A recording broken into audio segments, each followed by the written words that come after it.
Sir, heto po. Ang boses ng bata ay malumanay at halos humihingi ng paumanhin habang inabot nito kay Mang Andoy ang isang malit na bag na kulay brown. May tinapay at sopas po dito. Hindi po ito marami pero sana makatulong. Ang mapagod na mata ni Mang Andoy ay kumislap. Salamat, Iho. Anong pangalan mo? Javi po, sagot ng bata nang may mahiyaing ngiti. Bago pa magsalita si Mang Andoy, dumating na ang manager ng restaurant na si Rica. Ang kanyang mata ko nga'y kumakalaskas sa kalsada ng may inis habang tinatamaan ng matalim na tingin si Javi. Ano sa tingin mong ginagawa mo? Hinagpis ni Rica. Hindi kami nagnenegosyo para mabigay ng awa. Bumalik ka na sa loob bago ko pa ibawas ng sahod mo. Nag-atubili si Javi. Tinitingnan si Rica at si Mang Andoy. Ibinigay ni Mang Andoy ang isang tanda ng pag-unawa sa batang lalaki. Okay lang, Iho.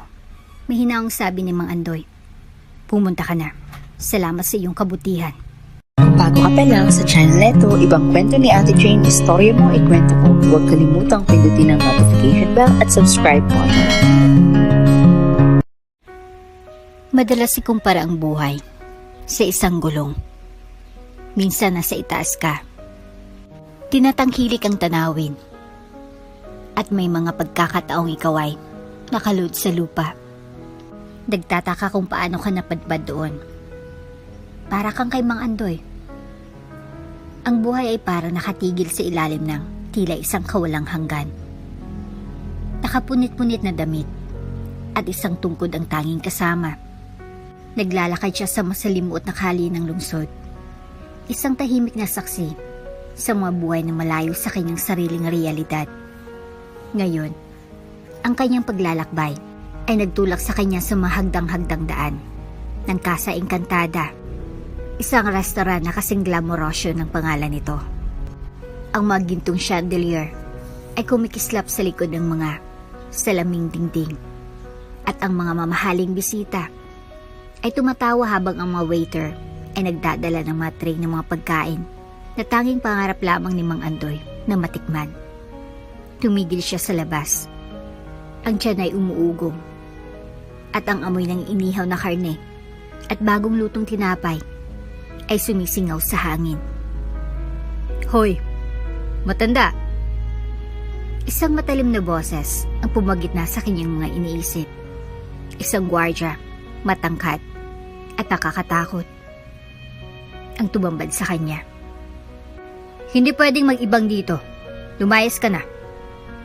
Tumingala si Mang Andoy. Ang kanyang mukhang puno ng mga kunutay, walang emosyon.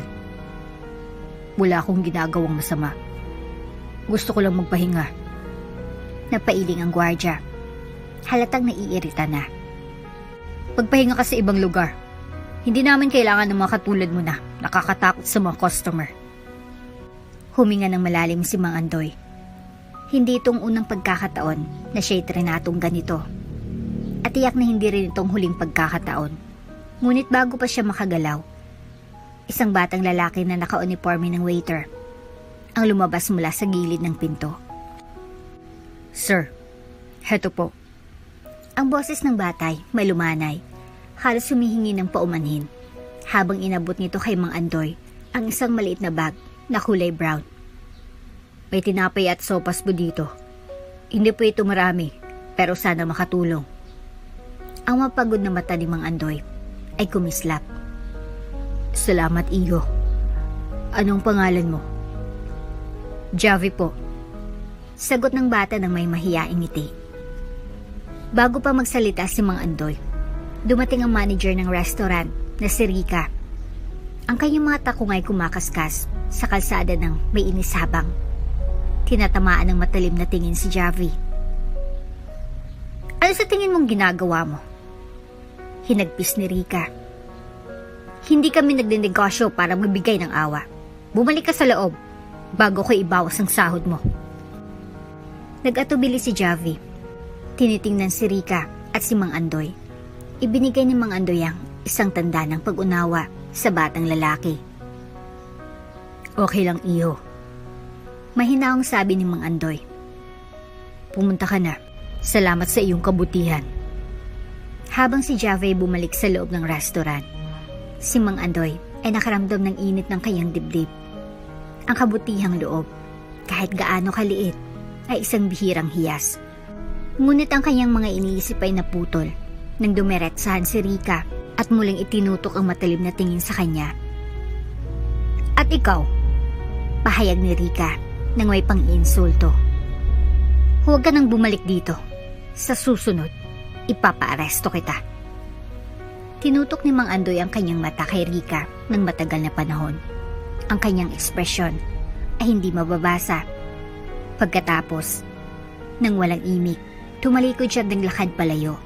Ngunit habang siya'y lumalakad, isang maliit na ngiting lumabas sa mga sulok ng kanyang labi. Kung alam lamang ni Rika kung sino talaga ang tinatakot niya. Sino ba talaga si Mang Andoy? Bakit siya ngumiti kahit sa matinding salita ni Rika?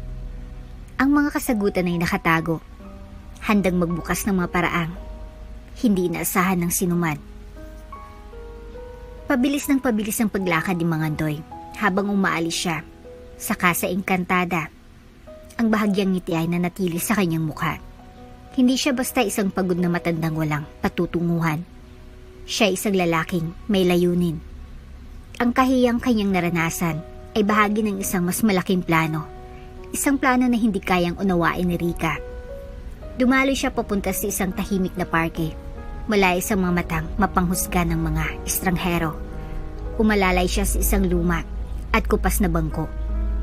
At binuksan ang brown na bag na inabot sa kanya ni Javi. Bahagyang matigas ng tinapay at malamig ng sopas. Ngunit ito ay nagbigay init sa kanyang puso kaysa sa kanyang tiyan. Kabutihang loob. Bulong niya sa sarili. Lagi nagsisimula sa kabutihang loob. Ang mga iniisip ni Mang Andoy ay nagbalik sa batang si Javi.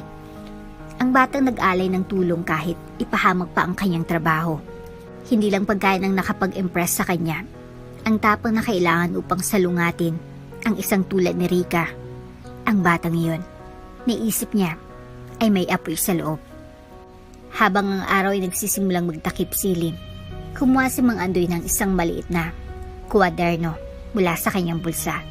Pinagtabi-tabi niya ang mga pahina na puno ng mga tala, obserbasyon, at mga guhit. Ang restaurant, ang mga tauhan, at ang mga customer. Lahat ay maingat na nakadokumento. Huminto siya sa isang guhit ni Rika. Ang kanyang mga matalim na mukha na pinalakas ng mga guhit ng lapis. Pagsisisihan din niya ang pagtatrato sa mga tao na parang basura. Bulong ni Mang Andoy sa sarili. Sa loob ng masalimuot na restaurant, si Java ay nagbabalik sa trabaho. Ang mga balikat ay tense. Ang pagsabog ni Rika ay patuloy na umalingangwaw sa kanyang isipan. Ngunit pinilit niyang itabi ito. May mga bayarin siyang kailangang bayaran. At ang kanyang lola na si Nana Belen ay umaasa sa kanya. Habang naglilinis siya ng mesa, dumaan si Rika sa kanyang harapan at ang ilong ay mataas. "At huwag mong akalaing hindi ko napansin na nagtatago ka ng pagkain kanina." Sigaw niya. "Gawin mo ulit yan. Wala ka na dito. Naiintindihan mo ba?" "Opo, ma'am." Tugon ni Javi.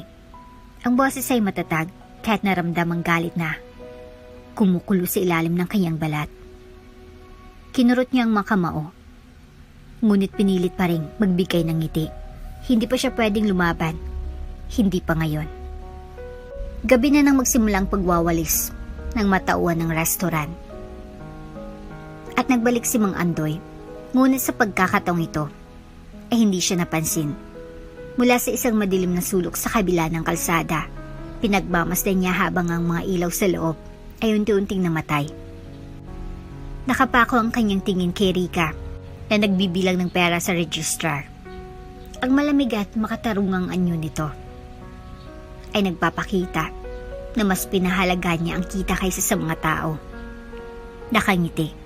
Tumalikod si Mang Andoy at nawala sa dilim ng gabi. Bukas, magsisimula ng susunod na yugto ng kanyang plano. Hindi lang siya naroroon upang subukan ng mga pagpapahalaga ng mga tauhan. Naroroon siya upang yugyugin ang kanilang mundo.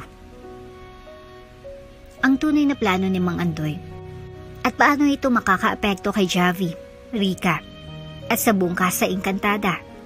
Habang ang mga anino'y lumalapit, ang mga taya ay tumataas at ang mga lihim ay nagbabantang mabunyag.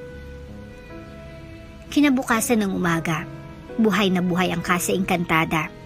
Sa karaniwang kaguluhan, ang mga waiter ay mabilis na naglalakad sa pagitan ng mga mesa. Ang mga chef ay sumisigaw ng mga utos sa kusina at ang matamis na amoy ng mga pastries ay sumasakop sa hangin. Para sa karamihan, isa na namang araw na tulad ng iba. Para kay Mang Andoy, ito ang simula ng isang mas malaking bagay.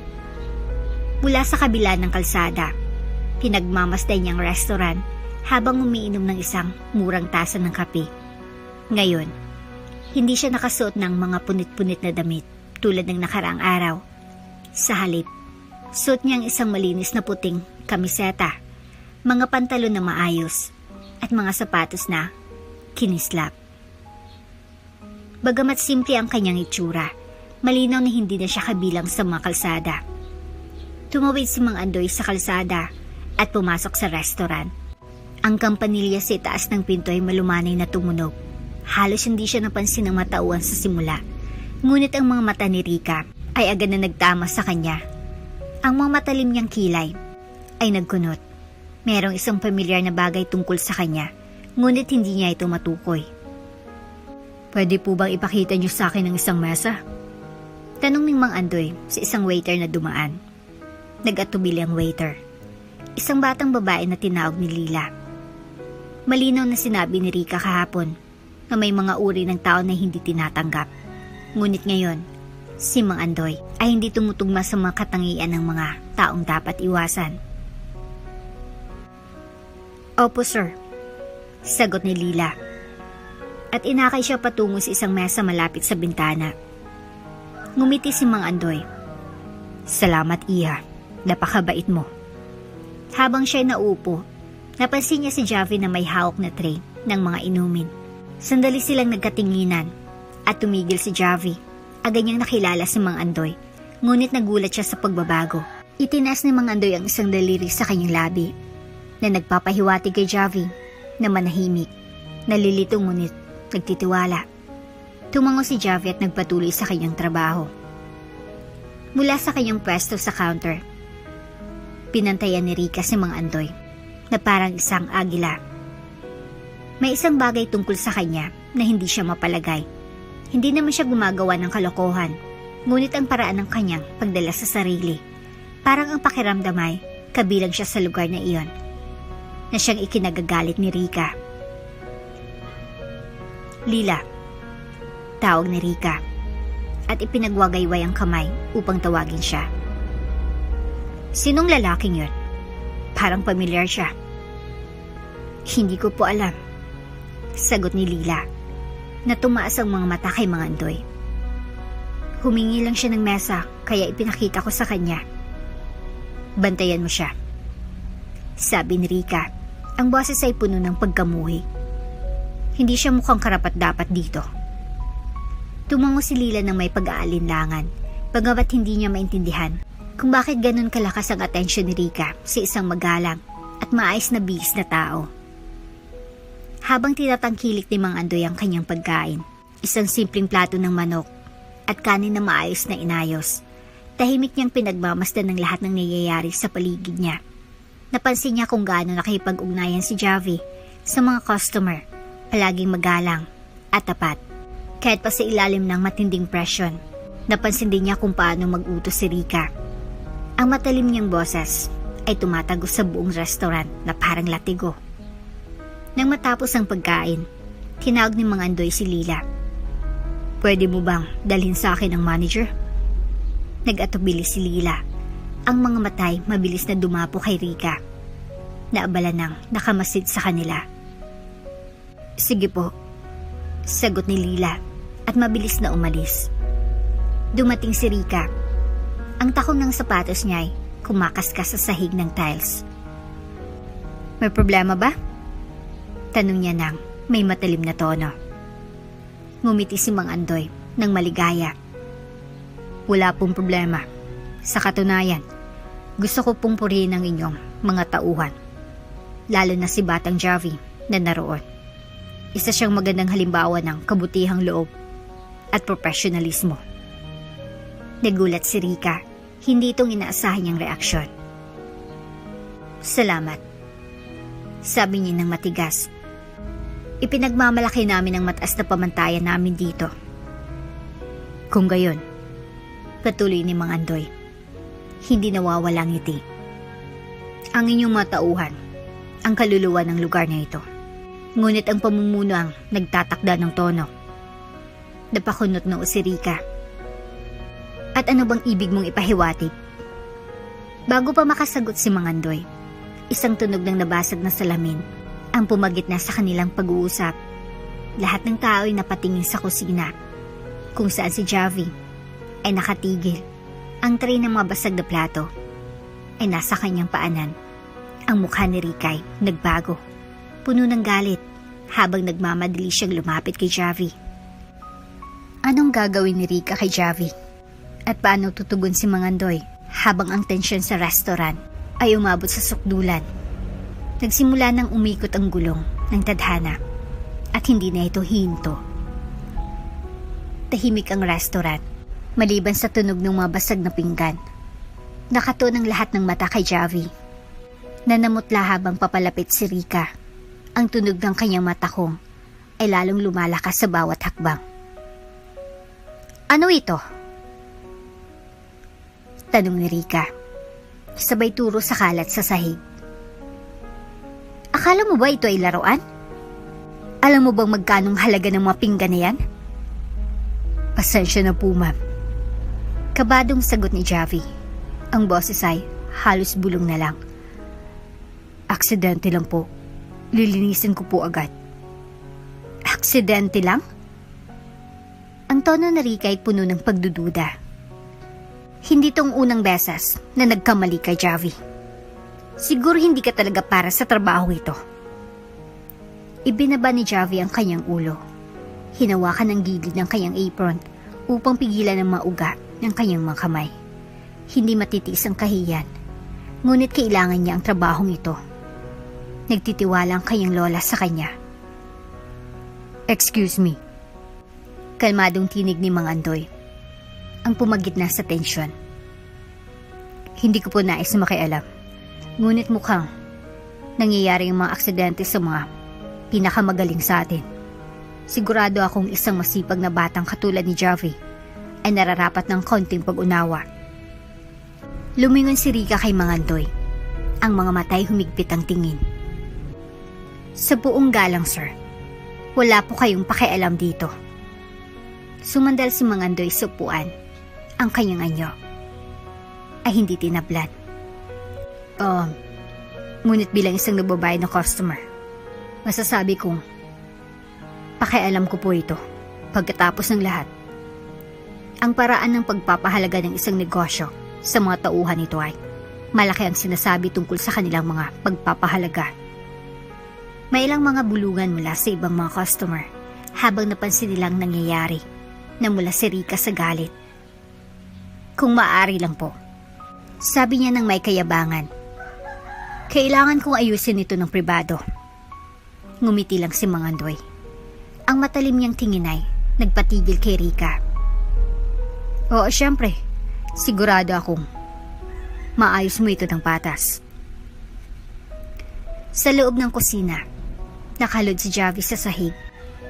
Pinupulot ang piraso ng mga porselana gamit ang nanginginig niyang mga kamay. Ramdam niyang bigat ng galit ni Rika na para bang isang ulap ng bagyo na nakatambay sa ibabaw niya. Ngunit habang siya naglilinis, hindi niya maiwasang isipin ang mga salitang sinabi ni Mang Andoy. Sa unang pagkakataon sa mahabang panahon, may isang tao na tumayo para sa kanya. Salamat po. Bulong niya sa sarili. Hindi niya alam kung bakit, ngunit naramdaman niyang isang sigla ng determinasyon. Hindi siya magpapatalo kay Rika. Hindi ngayon. Bumalik si Mang Andoy sa kanyang mesa at dahan-dahang ininom ang kanyang kape na para bang wala siyang pakialam sa kaguluhan sa kanyang nilka. Ngunit sa ilalim ng kanyang kalmadong anyo, mabilis ang pag-iisip ng kanyang utak. Ipinakita ni Javi ang tapang at kababaang loob. Mga tangiang labis na hinahangaan ni Mangandoy. Ngunit si Rika, siyang epitome ng lahat ng hindi niya gusto. Kayabangan, kasakiman, at kakulangan sa malasakit. Habang pinagmamasdan ni Mangandoy si Rika na bumalik sa sahig, ang maskara ng katahimikan ay muling nakabigkis sa kanyang mukha. Bumalik ang ngiti ni Mangandoy. Wala siyang ideya na ang mga araw ni Rika ng pagiging mataas at malupit sa iba ay mabibilang na. Pagdating ng gabi, habang tapos ng mga tauhan sa kanilang trabaho, tumunog ang telepono ni Rika. Nagkunot ang kanyang noo nang makita ang hindi kilalang numero sa screen, ngunit sinagot pa rin niya ito. Hello? Isang malalim na boses ang sumagot, makinis ngunit may kapangyarihan. Magandang gabi, Miss Rika. Ako po si Mr. Santiago, ang may-ari ng Casa Encantada. Napatigil si Rika. Hindi pa siya nakikipag-usap ng direkta kay Mr. Santiago. Bagamat kilala siya bilang isang taong mailap, ngunit makapangyarihan. Mr. Santiago, ano pong maipaglilingkod ko? Nakatanggap po ako ng ilang nakakabahalang ulat tungkol sa paraan ng pagtrato sa matauhan at customer sa ilalim ng inyong pamamahala. Sabi niya. Ang tono ng boses ay nagdulot ng kilabot kay Rika. Magkakaroon po ako ng personal na pagsusuri. Asahan po ninyo bukas. Bago makasagot si Rika, namatay ang linya. Nanginig ang mga kamay niya habang iniilalim ang telepono. Nagmamadali siyang tiningnan ang mapaligid ng restaurant. Ang utak ay mabilis na nag-iisip. Ang isang personal na pagbisita mula sa may-ari ay tanging isang bagay lang ang ibig sabihin.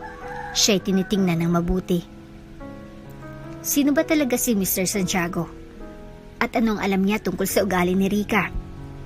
Baari bang may kaugnayan ito sa misteryosong pagdating ni Mangandoy?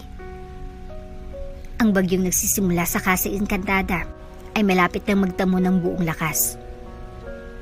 Kinabukasan, ang Casa Encantada ay punong-puno ng tensyon. Ang mga galaw ni Rika ay mabilis at hindi mapakali. Ang karaniwang aura ng pagiging mataas ay napalitan ng kaba. Ang mga tauhan ay nagbubulungan. Ang kanilang kuryosidad tungkol sa biglaang pagbisita ng may-ari ay nahalo sa isang tahimik na pag-asa na baka magtapos na ang paghari ni Rika ng terror. Dumating si Javi ng maaga, gaya ng dati. Ang mukha ay matatag at puno ng determinasyon. Wala siyang alam tungkol kay Mr. Santiago, ngunit hindi niya maiwasang maramdaman ng tensyon sa hangin. Habang kinalabit ang kanyang apron, lumapit sa kanya si Lila. Narinig mo ba? Bulong nito, sabay suliyap sa likod, para siguraduhin wala si Rika sa malapit. Bibisita may-ari ngayon. Kakaibang kaba si Rika buong umaga. Itinas ni Javi ang isang kilay. Ang may-ari? Akala ko hindi siya dumadalaw dito. Tama ka, sagot ni Lila. Ang boses ay bumaba pa ng higit.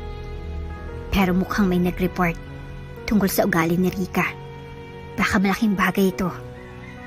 Nag-isip si Javi. Baka si Mangandoy? Hindi siya nagsalita ng marami nung nakarang araw. Pero may kakaiba sa paraan ng kanyang pagdalas sa sarili. Para bang may alam siyang hindi sinasabi. Eksaktong tanghali, isang makintab na itim na sasakyan ang uminto sa harap ng restaurant. Bumukas ang mga pinto at lumabas isang lalaking eleganteng nakadamit na nasa 60 taon. Ang kanyang matalim na suit at polished na anyo ay nagbibigay ng respeto. Ngunit ang kanyang mukhang tumama sa atensyon ng lahat. Hindi maaring magkamali. Napaawang ang bibig ni Javi. Si Mangandoy ito. Umastama. Si Mr. Santiago. Namutlang mga tauhan. Nang si Mangandoy, na ngayon ay tuluyang nakilala bilang may-ari, ay pumasok sa restaurant na may tahimik na otoridad. Ang mukha ni Rika ay nagbago-bago. ang kanyang karaniwang composure ay naglaho ng unang pagkakataon. "Magandang hapon," sabi ni Mr. Santiago.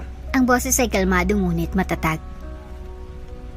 "Inaasahan kong lahat kayo ay nagsusumikap na panatilihin ng mga pamantayan ng Casa Encantada." Nagmadaling lumapit si Rica, ang mga kamay ay magkasalikop sa harap. "Mr. Santiago, hindi ko pinaasahan na darating kayo ng ganito kabilis. Kung alam ko lang." Itinas ni Mr. Santiago ang kamay. Pinatahimik siya. "Walang kailangang drama, Rica. Nandito ako upang magmasid, hindi upang humanga." Lumingon siya sa iba pang mga tauhan at dagdag pa, "Sige, magpatuloy lang kayo sa ginagawa nyo." Habang nagsimula ang lunch rush, tumayo si Mr. Santiago malapit sa counter.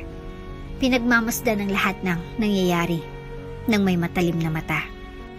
Napansin niya kung gaano tinatanggap ni Javi ang mga customer ng may initang pag-aalaga. Kung paano pinamamahalaan ni Lila ang mga order ng mahusay at kung paano ang mga tauhan sa kusina ay nagsisikap upang matugunan ang agos ng mga order. At pagkatapos si Rica, ang matalim niyang tono at mabilis na pakikitungo ay kitang-kita na may kakaibang galit. Nag-uutos siya ng malupit at ang kanyang galit ay tumaas sa bawat maliit na aberya. Malinaw na naramdaman niya ang bigat ng presensya ni Mr. Santiago, ngunit sa halip na magbago, tila lalo pa niyang pinapalala ang kanyang mga galit. Isang beses, pinagalitan niya si Javi dahil sa pagkaantala ng isang order mula sa customer. Ang boses niya ay malakas na maririnig ng lahat. "Akala mo ba ito'y biro? Wala kaming panahon para sa iyong kawalan ng kakayahan." Bago pa makasagot si Javi, umabante si Mr. Santiago. "Rica," sabi niya. Ang boses ay tumagos sa tensyon na parang kutsilyo. "Tama na." Lumingon si Rica, ang mukha ay puno ng pagkabigla. "Sir, ako'y..." "Ang ginawa mo ay eksaktong ipinakita ang dahilan kung bakit ako nandito," sabi ni Mr. Santiago. Ang mga matay hindi tinatablan. "Salamat sa pagpapadali ng aking desisyon." Tahimik ang buong silid ng tinawag ni Mr. Santiago si Javi upang lumapit. "Sabihin mo, anong pangalan mo?" "Javi po, sir," sagot niya. Ang boses ay matatag kahit na mabigat ang sandali. Tumango si Mr. Santiago. "Napansin ko ang iyong trabaho, Javi. Ipinakita mo ang kabutihan, pasensya, at integridad. Mga katangiang labis na kailangan ng establishmentong ito." Lumingon siya kay Rica at sinabi, "Epektibo agad. Ikaw ay tinatanggal sa iyong tungkulin bilang manager." Napaluhod si Rica, ang bibigay nakanganga. "Pero sir..." "Walang dahilan upang magtalo." Pinutol siya ni Mr. Santiago. "Ang iyong mga aksyon ay mas malakas pa kaysa sa anumang dahilan na maaari mong ibigay." Habang nakatayo si Rica, na frozen sa pagkabigla, naglakad si Mr. Santiago patungo sa mga natitirang tauhan. "Naway maging aral ito. Ang restaurant na ito ay magtatagumpay hindi sa takot, kundi sa respeto at malasakit. Ang mga nagtataglay ng mga pagpapahalagang ito ay paparangalan." Habang umalis si Rica na talunan, ang matauhan ay nagdiwang ng tahimik. Ngunit ano ang susunod na mangyayari kay Javi?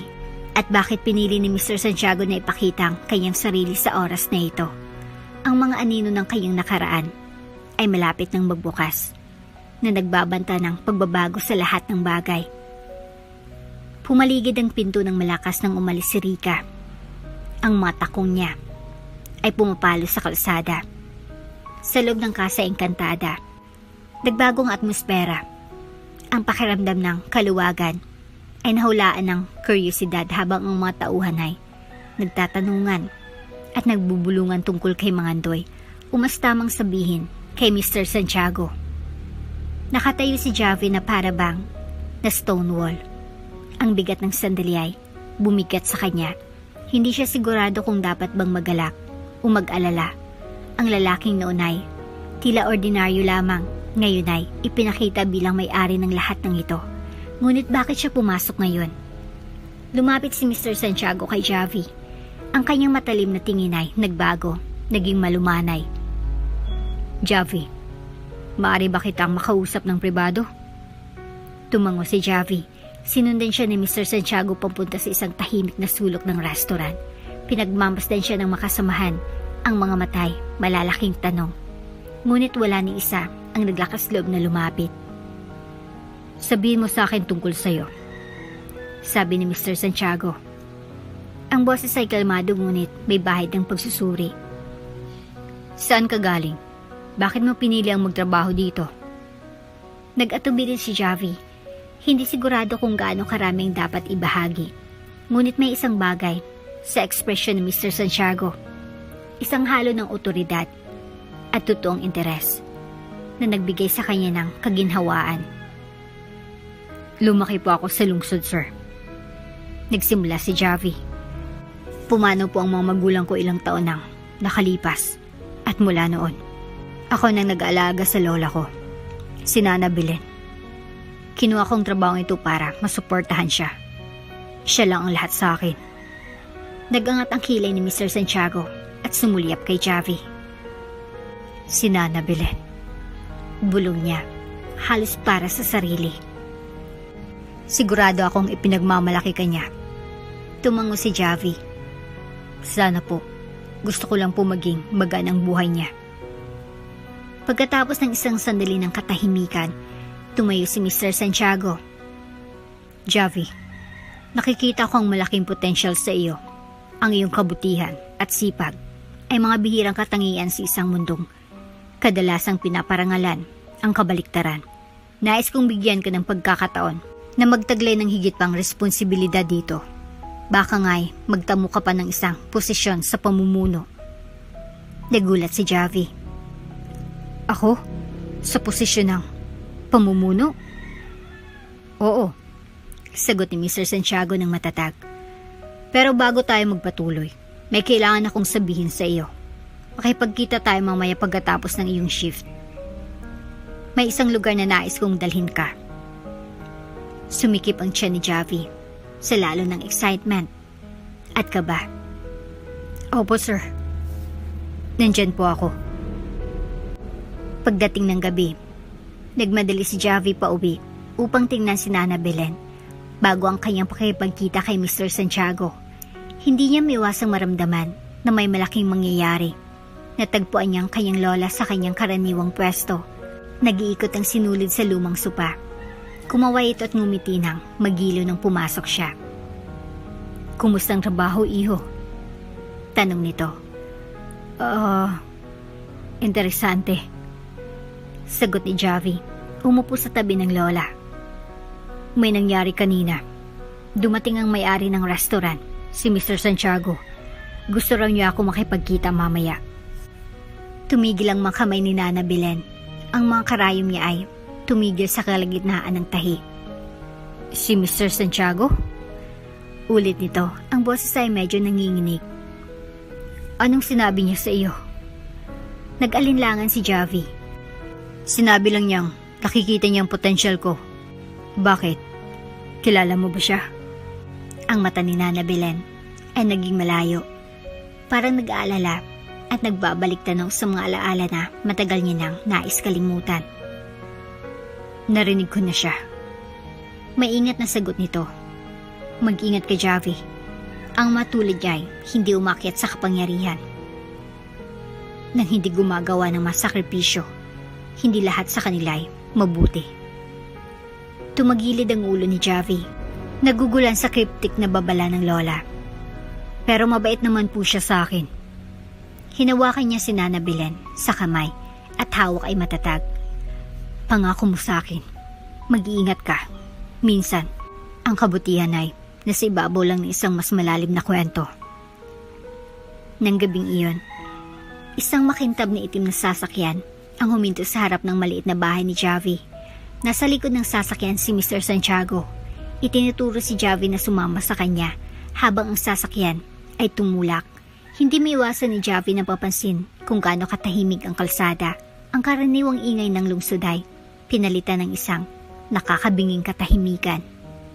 "Saan po tayo pupunta, sir?" tanong ni Javi. Ang boses ay bumiyak sa katahimikan. "Pupunta tayo sa isang lugar na may maraming alaala para sa akin," sagot ni Mr. Santiago.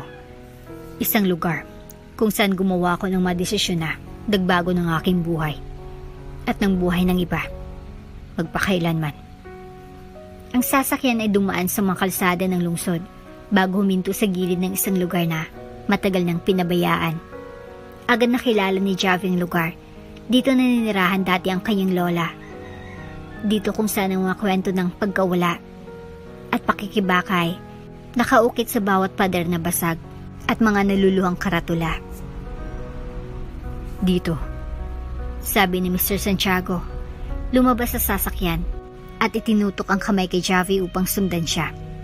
Habang papalapit sila sa isang gusali na malapit ng gumuho, ang mga sirang bintana ay kumikislap. Sa mababang liwanag ng mga streetlight, naramdaman ni Javi ang lamig na dumaan sa kanyang likod. Ang hangin ay mabigat sa mga kwentong hindi pa nabubunyag at hindi niya maialis ang pakiramdam na malapit na siyang maging bahagi ng isa sa mga ito. Anong mga lihim ang nakatago sa gusali na iyon? Bakit dinala ni Mr. Santiago si Javi dito? At anong koneksyon nito sa cryptic na bahala ni Nana Belen? Ang mga sagot ay mas malapit kay Javi kaysa sa kanyang inaasahan, ngunit tiyak na may kapalit. Nag-atubili si Javi sa pinuntahan ng gusaling unti-unting gumuho. Ang mga sirang bintana at mga pader na tinatabunan ng graffiti ay tila bumubulong ng mga kwento ng pagpapabaya at sakit. Nakatayo si Mr. Santiago sa tabi niya. Ang ekspresyon nito ay hindi babasa, ngunit ang mga mata nito ay may kabigatan na hindi maikakailan ni Javi. "Ang lugar na ito," nagsimula si Mr. Santiago. Ang boses ay mababa. "Dati ay puno ng buhay. Dito nagbabalik ang matawan ng mga bata. Dito ipinanganak ang mga pangarap. Ngunit pinabayaan ko ito." "Ano pong ibig ninyong sabihin?" tanong ni Javi. Ang boses ay halos isang bulong. Malalim na huminga si Mr. Santiago at itinuro ang pasukan. "Pumasok ka. Kailangan mong makita ito ng sarili mo." Sa loob ng gusali ay madilim at mabaho. Ang madating maliwanag na pader ay pabalik-balik na nagbabalat at natutuklap. Sinundan ni Javi si Mr. Santiago sa isang makitid na pasilyo na nagbukas ng isang malaki at dim na kwarto. Ang lugar ay nakakakilabot na pamilyar, ngunit hindi matukoy ni Javi kung bakit. Ang mga lumang laruan at sirang kasangkapan ay nagkalat sa sahig. Ang mga pader na may mga lumang mural ng mga batang nakangiti ay nakadikit pa sa dingding. "Dati ito isang ampunan," sabi ni Mr. Santiago. Ang boses ay may halong panghinayang. "Pinunduhan ko ito maraming taon nang nakalipas. Umaasa na makabawi ako sa komunidad na kinalakhan ko, ngunit pinabayaan ko ito." Kumunot ang noo ni Javi. "Hindi ko maintindihan. Bakit niyo ito ipinakita sa akin?" Lumapit si Mr. Santiago sa isang sulok ng kwarto, kung saan isang lumang litrato na nakalagay sa sirang frame. Inalis ito at pinunasan ang aligabok bago inabot kay Javi. Ang larawan ay nagpapakita ng isang grupo ng mga bata na nakatayo sa harap ng ampunan. Ang mga mukha nila ay puno ng inosenteng saya. Tumalab ang pighati sa dibdib ni Javi. Sa sulok ng larawan, mahirap makita, ngunit hindi pwedeng ipagkamali ang batang si Nana Belen. Hindi pwede ito," sabi ni Javi. Ang bibig ay parang matigas. "Iyan ang lola ko." Tumango si Mr. Santiago ng mabigat. Si Nana Belen ay isa sa mga batang tumira dito. Isa siya sa huling umalis bago bagsara ang ampunan. Pabilis ang pagtakbo ng isip ni Javi habang sinusubukang intindihin ang koneksyon. "Kilala ninyo siya? Kaya ninyo ako pinakikita ngayon?" Nag-atubili si Mr. Santiago. ang kanyang karaniwang tiwala ay nagbago. Oo, kilala ko siya. Pero may higit pa sa kwentong yan, Javi. Marami pang iba. Oops! May break muna. Gusto mo ba ma-shoutout dito sa channel ni Ate Jane? Mag-comment lang ng lesson you learned from the latest story uploaded. Dahil pipili kami ng isang best comment of the day para i-shoutout sa susunod na upload. Kaya huwag kalimutang mag-iwan ng lesson you learned after you watch this video. Maraming salamat! Ang hangin ay nagbago. Mabigat na ang tensyon habang mga susunod na salita ni Mr. Santiago ay naghanging sa katahimikan. Javi, may isang bagay akong kinikimkim ng maraming taon. Isang katotohanan na matagal ko nang kinakatakutan harapin. Ano pong katotohanan? Tanong ni Javi. Ang boses ay nanginginig. Malalim na huminga si Mr. Santiago at tumingin ng diretso kay Javi. Ako po ang iyong lolo. Parang umikot ang buong kwarto habang binabago ni Javi ang direksyon ng kanyang mundo. Ano? Bulong niya. Ang boses ay halos hindi marinig. Hindi ko alam hanggang kamakailan lamang. Patuloy ni Mr. Santiago. Hindi sinabi ni Nanang Belen sa akin na siya'y buntis nung ako ay umalis upang magtayo ng negosyo. Nalaman ko lang ang katotohanan nang bumalik ako sa lungsod at narinig ko ang pangalan niya. Pumaatras si Javi. Ang isip ay naguguluhan. Iniwan mo siya. Pinabayaan mo siya at ang lugar na ito? Oo. Amin ni Mr. Santiago. Ang boses ay puno ng panghinayang. Bata pa ako at hangal. Bulag sa ambisyon. Akala ko makakabalik ako balang araw at maayos ko ang lahat. Pero nung mga panahong iyon, huli na. Hinuwakan ni Javi ang mga kamao. Ang galit ay sumiklab mula sa kaibuturan ng kanyang puso. Akala mo ba ang pagpapakita sa akin ng lugar nito at ang kwento ng iyong pagsisisi ay makakabawi sa ginawa mo? Ang lola kong nagpalaki sa aking mag-isa. At hindi ka nandyan. Hindi mo pwedeng pasukin ang buhay namin at magpanggap na nagmamalasakit ka. Ibinaba ni Mr. Santiago ang kanyang ulo. Ang mga balikat ay bumagsak sa bigat ng mga salita ni Javi. Hindi ko inasahan ang iyong pagpapatawad, Javi. Ngunit nais kong ayusin ang mabagay para sa iyo, para kay Nana Belen, at para sa mga taong pinabayaan ko. Hinigpitan ni Javi ang panga. Paano? Nais kong muling tayo ang ampunan. Sabi ni Mr. Santiago, ang boses ay matatag. Kahit na puno ng kalungkutan. Gusto kong gawing muling lugar ng pag-asa at nais kong tulungan mo ako. Pinagmamasdan ni Javi si Mr. Santiago. Ang emosyon ay nagsasalungatan sa kanyang puso. Sa isang banda, gusto niyang iwan ang lalaki at ang lahat ng pagsisisi nito. Ngunit sa kabilang banda, iniisip niyang mabatang maaring makatagpo ng kaligtasan at pagmamahal sa isang muling binuong ampunan. Iniisip din niya na si Nana Belen at lahat ng kanyang isinakripisyo para sa kanya. Huwag mong isipin na pinapatawad kita, sabi ni Javi. Ang boses ay matatag. Pero kung itong talagang tungkol sa pagtulong sa iba, pag-iisipan ko para sa kanila, hindi para sa iyo. Tumango si Mr. Santiago. Ang ekspresyon ay halo ng kaluwagan at kalungkutan. Iyan lang ang hinihiling ko. Habang nilisan ni Javi ang gusali, ang puso niya ay puno ng mga hindi pa nasasagutang tanong at emosyon. Hindi niya maiwasang maramdaman na ito pa lang ang simula. Anong iba pang mga lihim ang nakatagong bahagi ng nakaraan ni Mr. Santiago? At paano kaya tatanggapin ni Nana Belen ang katotohanan? Ang mga sagot ay mas malapit kay Javi kaysa sa inaakala at tiyak na magbabago ang lahat. Tahimik na naglakad pa uwi si Javi. Ang litrato ng ampunan ay mahigpit na hawak sa kanyang kamay. Malabong mga ilaw ng lungsod sa paligid niya habang ang isip niya ay mabilis na pumapalakpak sa mga tanong. Paano nga ba natago ng lola niya ang isang bagay na ganito kahalaga? At bakit ngayon, matapos ang lahat ng mga taon, ipinakita ni Mr. Santiago, Mang Andoy, ang kanyang sarili? Pagdating ni Javi sa bahay, tumigil siya sa pintuan. Sa loob, narinig niyang humuhuni si Nana Belen. Isang awit na madalas niyang kantahin kapag akala niyang walang nakikinig. Nakakapagbigay ito ng aliw at pamilyaridad. Ngunit sa gabing ito, ramdam na puno ng mga lihim.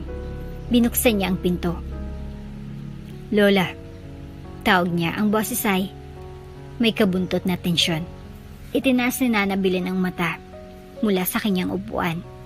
Ang mga kamay na tinatahi ay nakapatong sa kanyang mga hita. Javi, ang late mo yata. Ayos bang usapan niyo ng may-ari? Umupo si Javi sa tapat niya at ipinakita ang litrato. Lola, sino ito? Napalayo ang kulay ng mukha ni Nana Belen nang tumingin siya sa larawan. Ang mga kamay niya ay nanginginig habang inabot ang litrato. Ang mga labi niya ay hubigbit. Saan mo nakuha ito? Tanong niya. Ang boses ay halos isang bulong. Mula sa kanya, si Mr. Santiago. Sagot ni Javi. Ang tono ng boses ay mas malalim kaysa sa kanyang inaasahan. Sinabi niyang lahat, Lola. Tungkol sa ampunan, tungkol sa iyo, tungkol sa pagiging lolo ko. Pumikit si Nana Belen. Isang patak ng luha ang dumali mula sa kanyang pisngi. Inaasahan ko, hindi mo kailangang malaman ito. Lumapit si Javi at nagsimulang magtampo. Bakit hindi mo sinabi sa akin, Lola? Lahat ng ito. Akala ko tayo lang. Lagi mo sinasabi na wala tayong kailangan na iba. Binuksan ni Nana Belen ang mga mata. Ang mga titigay, mabigat na puno ng kalungkutan. Dahil ayokong dalhin mo ang sakit na dala ko, iho. Ang iyong lolo. Iniwan niya ako noong pinakailangan ko siya. Pinili niyang ambisyon kaysa sa pamilya. Naputol ang boses ni Nana Belen hanggang sa nagpapatuloy siya. Nung magsara ng ampunan, wala akong mapuntahan. Nakahanap ako ng trabaho bilang isang katulong. Dumaan sa hirap para mabigyan kita ng buhay na nararapat sa iyo. Ayokong pagtataksil niya ang magdulot ng anino sa atin. Ang galit ni Javi nagbago at naging kalungkutan. Pero nandiyan na siya ngayon, Lola.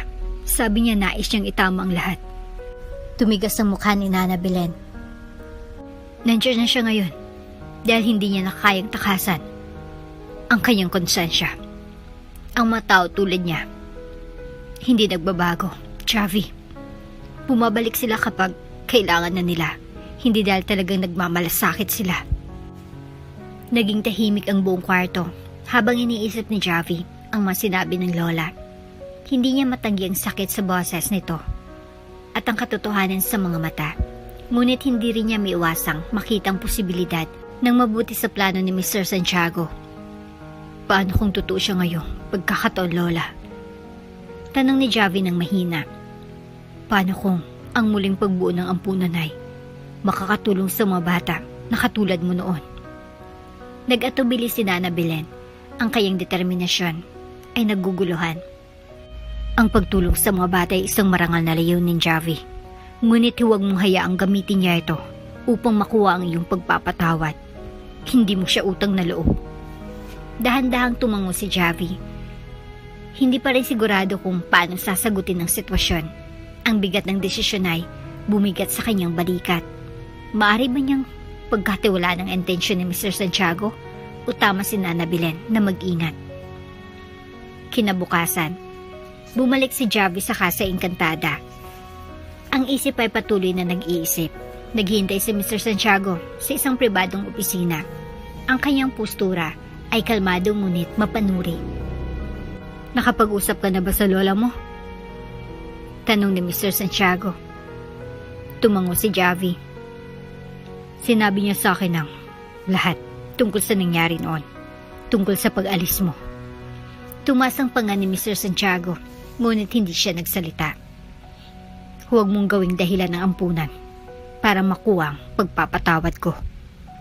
Patuloy ni Javi. Huwag mo kaming gawing bahagi ng iyong pagsisisi, ngunit may kondisyon ako. Tumas ang kilay ni Mr. Santiago. Nakikinig ako. Malalim na huminga si Javi. Kung itatayo natin ulit ang ampunan, gusto kong makialam sa bawat desisyon. Gusto kong mayroong buong transparency tungkol sa pinagmumula ng pera at kung paano ito gagastusin. At gusto ko rin makialam ang lola ko. Karapatan niya yun. Isang maliit na ngiti ang kumurap sa mga labi ni Mr. Santiago. Pati ikaw, Javi. Kamukha mo siya. Matatag. Determinado. Hindi madaling magkompromeso.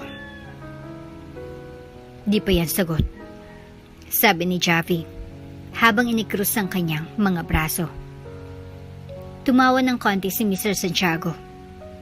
Tama ka, may pangako ako, Javi. Ito ay magiging proyekto natin at ang karunungan ng lola mo ang magiging gabay natin.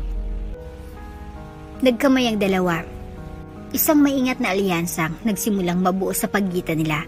Habang umalis si Javi mula sa opisina, ramdam niyang magkahalong pag-asa at kabalisahan. Kinuha niyang unang hakbang patungo sa isang bagay na mas malaki kaysa sa kanyang sarili.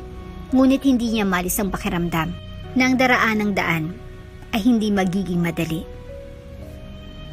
Nang gabing iyon, habang nakahiga si Javi sa kanyang kama, ang kanyang telepono ay nagbuzz ng isang mensahe mula sa isang hindi kilalang numero. Mag-ingat ka sa mga pinagkakatiwalaan mo. Hindi lahat ay tulad ng inaakala mo. Sinong nagpadala ng mensahe? At anong mga nakatagong katotohanan ang naghihintay pang lumabas? Nakatitig si Javi sa screen ng kanyang telepono. Ang mensahe ng text ay parang nagsusunog sa kanyang isipan. Mag-ingat sa mga pinagkakatiwalaan mo. Hindi lahat ay tulad ng inaakala mo. Mabilis ang tibok ng kanyang puso habang binabasa niya itong muli. Walang pangalan, walang numero. Isang nakakatakot na babala na nag-iwan sa kanya ng maraming tanong. Sinong nagpadala? Tungkol ba ito kay Mr. Santiago? Tungkol sa ampunan? O baka naman may isa pang tao na nais siyang manipulahin? Ang pag-iisip tungkol dito ay naging dahilan upang mawalan siya ng tulog. Si Javi pabalik-balik sa kama. Ang bigat ng mensahe, naghahalo ng alon sa kanyang emosyon. Nang magdapit hapon, nakagawa siya ng desisyon. Hindi siya papayag na hadlangan siya ng takot o duda, ngunit hindi rin siya magtitiwala ng bulag sa kahit sino, hindi man kay Mr. Santiago. Kinabukasan, bumalik si Javi sa Casa Encantada para makipagkita kay Mr. Santiago. Muling binuksan ang restaurant sa ilalim ng bagong pamamahala. Ang mga tauhan ay mas masigla, nagtatrabaho ng may bagong layunin. Pati si Lilay, tila mas magaan ang pakiramdam. Bumingiti habang nagsisilbi ng mga customer na wala nang mahigpit na pagmamasid ni Rica. Pinagtagpo ni Mr. Santiago si Javi sa kanyang pribadong opisina na may malawak na blueprint na nakalatag sa mesa. Javi, pinasimulan ko ng aking team para gumuhit ng mga plano para sa ampunan. Gusto kong suriin mo ito kasama ako. Lumapit si Javi at minagmasdan ng mga detalyadong guhit. Ang gusali ay dinisenyo upang maging moderno ngunit malugod, na may mga silid-aralan, dormitoryo, at pati isang maliit na palaruan. Higit pa ito sinaasahan ni Javi. At saglit, nakaramdam siya ng kaunting pag-asa. Mukhang maganda. Maingat na sinabi ni Javi. Pero kailangan ko pa ring malaman. Bakit ngayon? Bakit mo gustong buuin ang ampunang ito pagkatapos lahat ng mga taon? Napabuntong hininga si Mr. Santiago at ang kanyang ekspresyon ay puno ng pag-iisip. Hindi ko mababago ang mapagkakamali ko, Javi.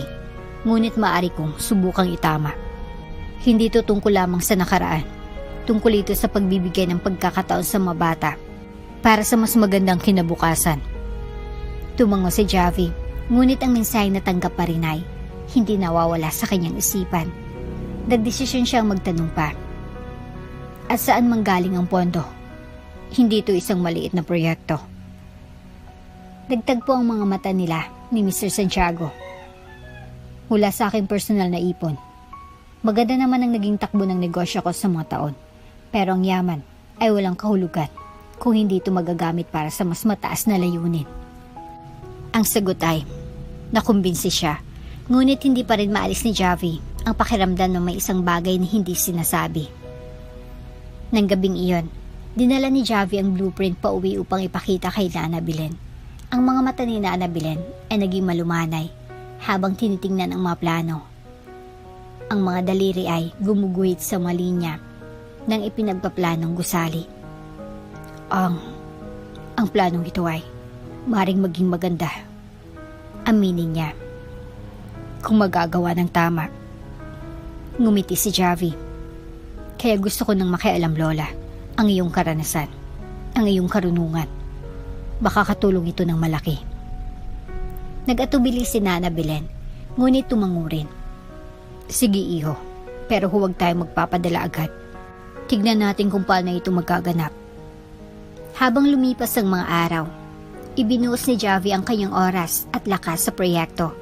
Si Mr. Santiago at siya ay nagsimulang maghanap ng mga lokasyon, makipagpulong sa mga arkitekto, at pag-usapan ng mas maliliit na detalye ng ampunan. Pati si Nana Belen ay sumama sa ilang pulong, at ang kanyang maingat na pag-aproba ay unti-unting naging tunay na interes. Ngunit hindi kilalang Tex ay patuloy na sumusunod kay Javi. Bawat pagkakataon na makita niya si Mr. Santiago, bawat bagong desisyon na ginagawa, palagi niyang tinatanong kung siya ba'y minamanipula.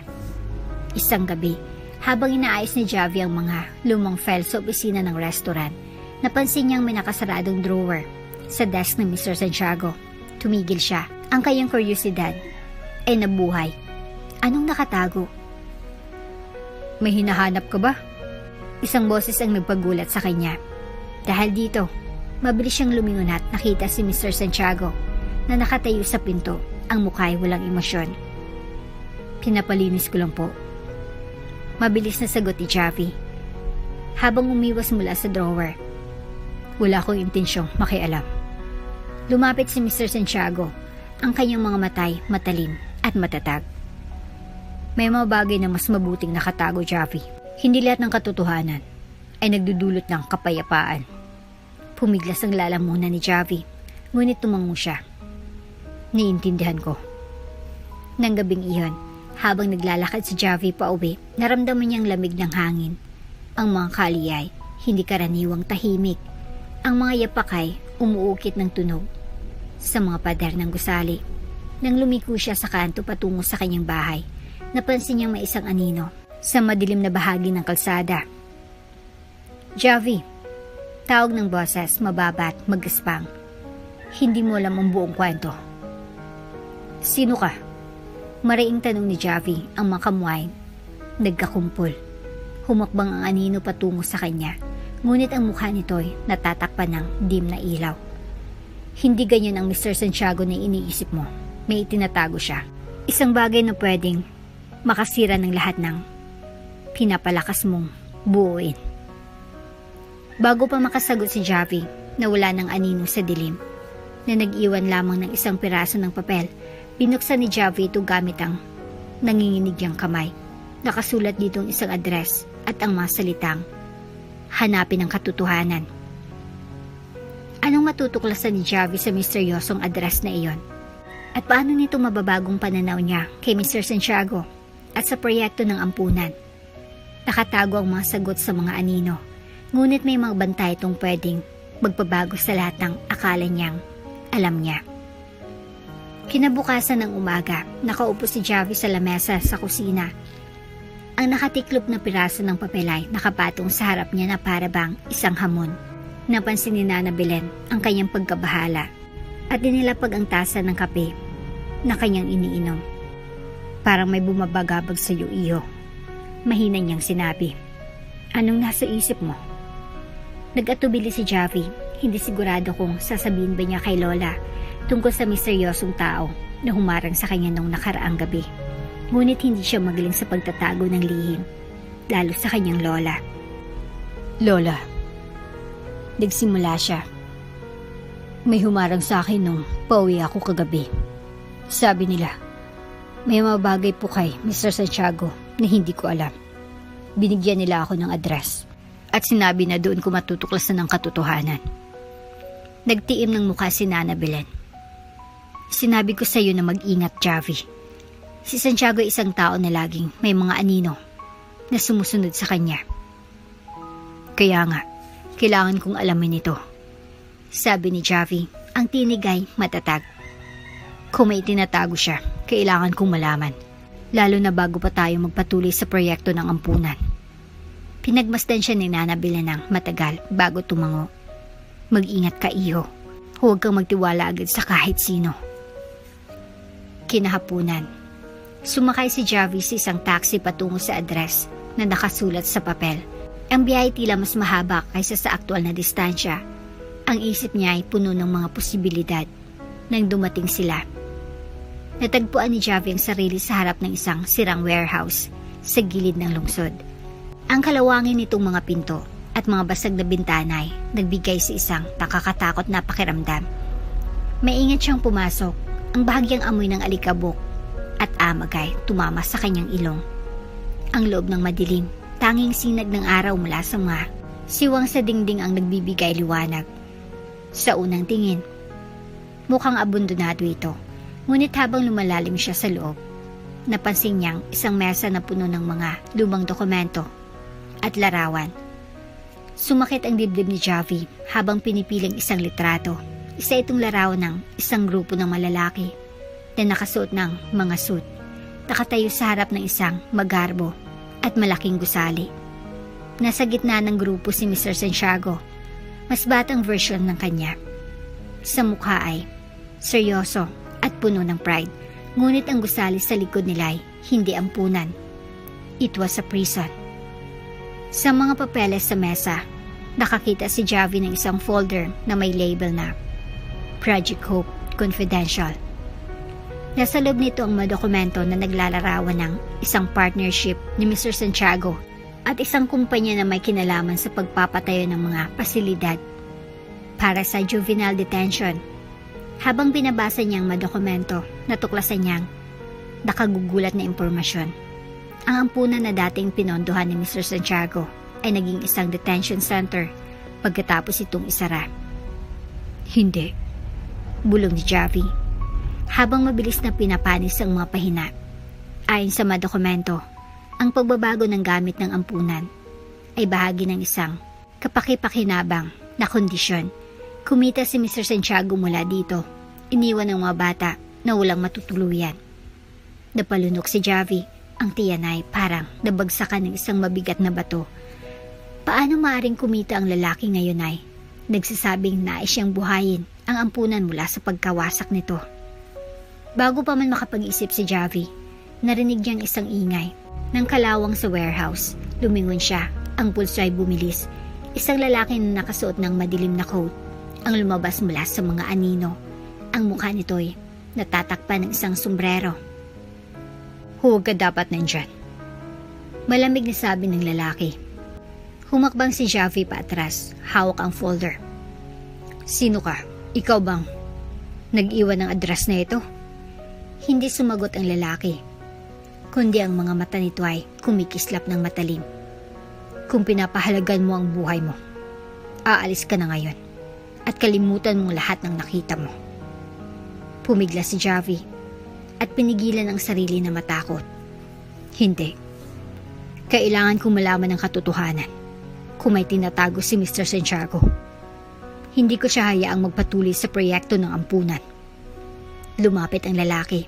Ang tinig ay bumaba sa isang matalim na boses. Ang katotohanan ay hindi magpapalaya sa iyo, bata. Sisirain itong lahat ng pinapahalagahan mo. Nagbago ang takot ni Javi sa pagtutol. Kung ganun, mukhang kakayanin ko. Biglang sumugod ang lalaki, ngunit mabilis na umiwas si Javi sa paligid ng mesa. Ang folder ay mahigpit niyang hawak. Parang ang buhay niya ay nakasalalay dito. Tumakbo siya patungo sa pintuan. Naririnig ang mayapak ng lalaki na malapit na.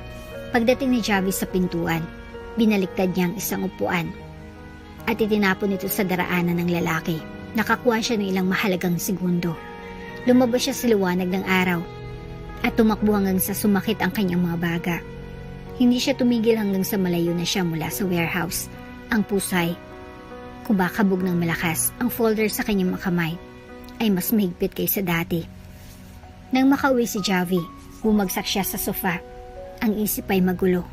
Ang mga dokumento sa folder ay nagpakita ng isang ibang mukha ni Mr. Santiago.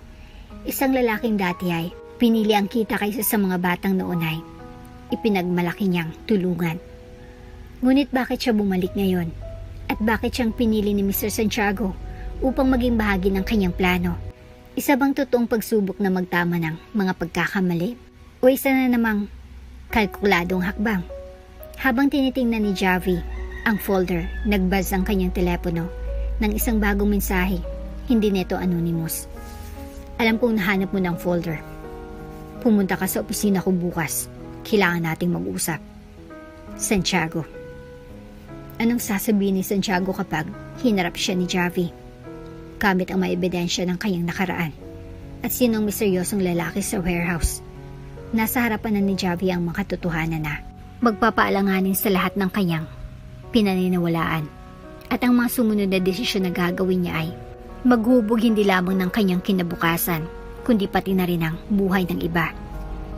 Kinabukasan, pumasok si Javi sa Casa Encantada na may hawak na folder na nakatago sa ilalim ng kanyang braso. Ang bigat ng laman nito ay nagpapahirap sa bawat hakbang niya, ngunit matatag ang kanyang desisyon. Ano man ang sasabihin ni Mr. Santiago, handa na siyang harapin ito. Tahimik ang restaurant habang papunta si Javi sa pribadong opisina. Naghihintay si Mr. Santiago, nakaupo sa likod ng kanyang desk at nakatupi ang mga kamay na natili ang kanyang karaniwang kalmadong mukha. Ngunit may tensyon sa mga mata nito na hindi pa nakita ni Javi dati. Dumating ka, sabi ni Mr. Santiago. Ang tinig ay may ingat. Alam mong darating ako, tugon ni Javi. Inilapag ang folder sa mesa. Nahanap ko ito sa warehouse. Tiningnan ni Mr. Santiago ang folder, ngunit hindi ito hinawakan. Sa halip, umupo siya ng tuwid. Pinagmamasdan si Javi. At ngayon, gusto mong makuha ang mga sagot? Siyempre, gusto ko. Sagot ni Javi. Ang tinig ay tumataas. Sabi mo, gusto mong buhayin ng ampunan. Itamang mga pagkakamali. Pero itong mga papeles, itong folder, sinasabi na kumita ka mula sa pagbabago nito at ginawa mong detention center. Akala mo ba hindi ko malalaman? Napabuntong hininga si Mr. Santiago. Ang mga balikat ay parang tinimbang ng mabigat na bagay.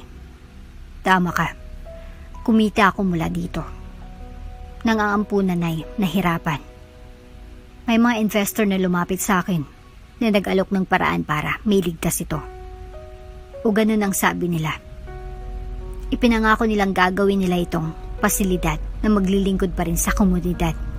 Ngunit sa halip, naging isang bilangguan ito para sa mga bata. Humintog siya saglit. Ang tinig ay may halong pagsisisi. Nabulag ako sa ambisyon. Sinabi ko sa sarili ko na ito ay para sa kabutihang panlahat.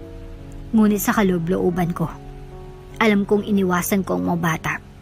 At nang matutunan ko ang mga naging epekto nito, huli na. Nagawa ko ng lahat. Hinapit ni Javi ang mga kamao. Kaya ngayon, gusto mong burahin ang iyong pagkakasala sa pamamagitan ng pagtatayo ng bagong ampunan? Umaasa ka ba na mawawala ang lahat ng ito?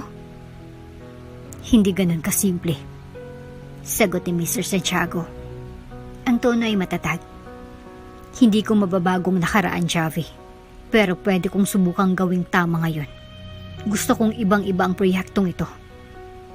Gusto kong tunay itong makatulong sa komunidad bilang pagkilala sa mga tao na nabigo ko, kabilang ng lola mo.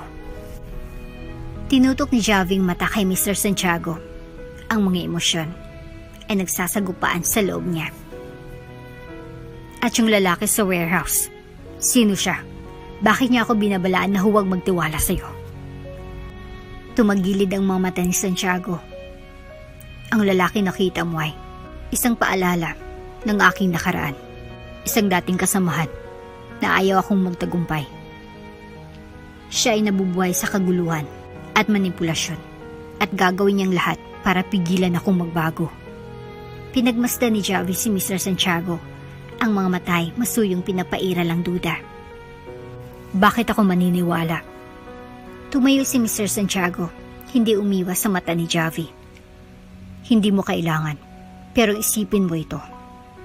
Kung gusto mo talagang itago ang katotohanan, bakit ko papayagang maglakad ka palabas ng opisina ko dalang folder na yan? Bakit ko ikaw isasama sa proyektong ito? Nag-atubili si Javi. Ngunit unti-unting tumatagos ang luhik ka sa mga sinabi ni Mr. Santiago. Ngunit nandun pa rin ang mga alinlangan. Patuloy na kumakalabit sa mga gilid ng kanyang tiwala. Habang nag-aalab ang tensyon sa hangin, lumapit si Mr. Santiago. Kung may duda ka pa sa akin, Javi, may alok ako. Puntahan natin ang mga investor na may kinalaman sa pagbagsak ng ampunan. Harapin natin sila at pakinggan ang kanilang panig. Napanganga si Javi. Gusto mong harapin ang mga taong tumulong sa'yo para sirain ang ampunan? Bakit ngayon? Dahil, sagot ni Mr. Santiago, ang tinig ay matatag. Ito lang paraan para patunayan sa iyo at sa sarili ko na seryoso ako sa paggawa ng tama.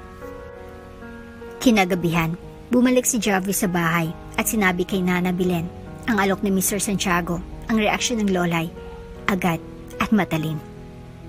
Huwag, Javi. Mariing sinabi ni Nana Belen. Sobra nang natuklasan mo. Ang paghuhukay pa sa kanyang nakaraan ay magdudulot lang ng problema para sa kanya at para sa iyo. Pero Lola, argumento ni Javi, ito na sigurong tanging paraan para makuha ang buong kwento. Gusto kong harapin natin ang mga investor. Malalaman natin ang katotohanan. Ang katotohanan ay mabigat ng pasanin, iyo. Minsan, mas mabuting manatili na lang itong nakabaon. Wika ni Nana Belen. Sa kabila ng babala ni Nana Belen, nagdesisyon si Javi na ituloy ito. Kinabukasan, nagpunta sila ni Mr. Santiago upang makipagkita sa isa sa mga investor na nakalista sa folder. Ang lalaking ito, si Mr. Alvarez, ay isang mayamang negosyante sa real estate na malaki ang kinalaman sa pagbabago ng ampunan. Nagpulong sila sa isang marangyang opisina sa downtown. Tinutulungan sila ni Mr. Alvarez ng isang malamig na ngiti. Ang mga mata nito ay matalim na sinusuri sila. Well, sabi ni Mr. Alvarez, ang tinig ay puno ng pang-iinsulto. Tingnan natin kung sinong nagbalik upang harapin ang malumang multo. Narito kami para sa mga sagot. Sagot ni Mr. Santiago, ang tono ay matalim.